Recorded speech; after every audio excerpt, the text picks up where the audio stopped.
শোনো মানুষ, আল্লাহকে ভয় করো। কিয়ামত দিবসে সব চাইতে কম আযাব যাকে দেওয়া হবে, তার পায়ের নিচে একটা কয়লা রাখা হবে জাহান্নামের, তার মস্তিষ্ক টকবক টকবক করে জ্বলবে, তার মস্তিষ্ক টকবক টকবক করে জ্বলবে। এই ব্যক্তি মনে করবে আমার চাইতে বেশি শাস্তি মনে হয় আল্লাহ তাআলা যত মানুষ সৃষ্টি করেছে আর কাউকে দেয়নি।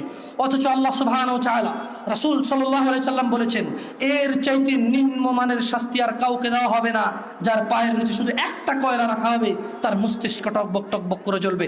আল্লাহ সুবহানাহু ওয়া তাআলা বলেন, ইউবাসসিরুনহুম, ও মুহাম্মদ সাল্লাল্লাহু আলাইহি সাল্লাম আপনি দেখবেন অপরাধীরা যারা ঘুষ নিয়ে ব্যস্ত, সুদ নিয়ে ব্যস্ত, জিনা নিয়ে ব্যস্ত, মদ নিয়ে ব্যস্ত, জুয়া নিয়ে ব্যস্ত, মিথ্যা নিয়ে ব্যস্ত, আযানকে পরোয়া করে না, সালাকে পরোয়া করে না, বেনামাজি হওয়াকে কুফরি মনে করে না। ইউবাসসিরুনহুম, আপনি দেখবেন ইয়াওয়াদুল মুজরিম, এই অপরাধীগুলো লাউ ইফতাদি মিন আযাবি ইয়াউমিযিন বিবানি, তারা আল্লাহকে বলবে, ইয়া আল্লাহ, ইয়া আল্লাহ এই ছেলেকে নিয়ে নেন, ইয়া আল্লাহ এই ছেলেকে জাহান্নামে দিয়ে দেন, আমার মুক্তিপণ হিসেবে আমি ছেলেকে দিয়ে দিলাম, আমাকে আজকে আপনি জাহান্নামের আগুন থেকে বাঁচিয়ে দেন। ওয়াসাহিবাতিহি ওয়া আখি, অপরাধী অপরাধ করে মৃত্যুবরণ করিও না মুসলিম। এজন্য আমি বক্তব্যের শুরুতে বলেছিলাম, ওয়ালা তামুতুন্না ইল্লা ওয়া আনতুম মুসলিমুন, মুসলমান হওয়া ছাড়া মরিও না, খবরদার মুসলমান হওয়া ছাড়া মরিও না।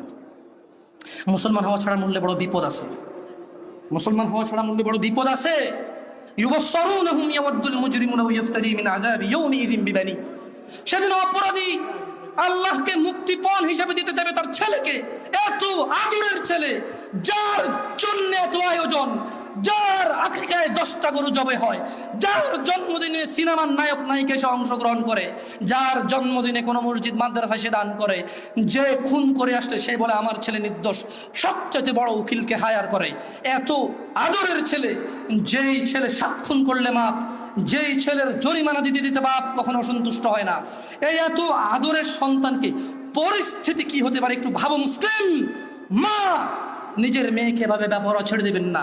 আপনি বাবা, আপনাকে বলছি ভাইয়া, চাচা, যদি খালি অপরাধী হয় মরো, তবে শোনো সূরা মাআরিজে আল্লাহ বলছেন, অপরাধী সেদিন তার মুক্তিপণ হিসেবে দিতে চাইবে তার ছেলেকে, ও সাহিবাতিহি ওয়া আখি, তার স্ত্রী, তার ভাইকে, ও ফাসিলাতিহি আল্লাতী তুই, তার জ্ঞাতি গোষ্ঠী যারা ওকে আশ্রয় দিত, ওয়া মান ফিল আরদি জামিয়া সুম্মা ইউনজি, যখন হবে না আল্লাহ বলবে ছেলে লাগবে না, তুই অপরাধী, তোকে লাগবে।